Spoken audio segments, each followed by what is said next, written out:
আসসালামু আলাইকুম। নিশ্চয়ই সবাই ভালো আছেন। আমি আমার ইবাদত ও প্রার্থনার মধ্যে সবার জন্য ভালো থাকার দোয়া করি। আজকের বিষয় হচ্ছে ইবাদত বা প্রার্থনা।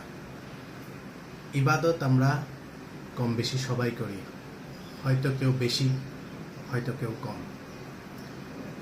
কিন্তু এই ইবাদতের ক্ষেত্রে কিছু বিষয় লক্ষণীয়।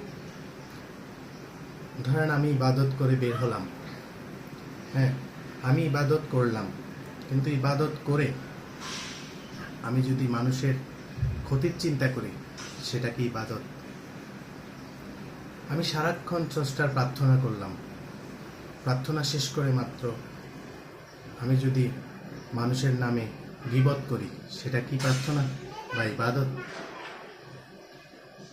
আবার ধরুন আমি সব সময় ইবাদতে মশগুল থাকি, সবাই জানে, সবাই দেখে, কিন্তু আমি ইবাদত থেকে বের হয়েও আমি অন্যের হক নষ্ট করলাম, সেটা কি ইবাদত? নয়। ইবাদত এমন করো যাতে নিজের মন তো উৎফুল্ল হয়, স্বয়ং উপরওয়ালাও খুশি হন তোমার উপর। ইবাদত এমনভাবে করো নিজের জন্য নয়, উপরওয়ালাকে খুশি করার জন্য। দেখবে বাকি সকল যে কৃতকর্ম রয়েছে, পাপ কাজ রয়েছে, সেগুলো আর করতে ইচ্ছা করবে না।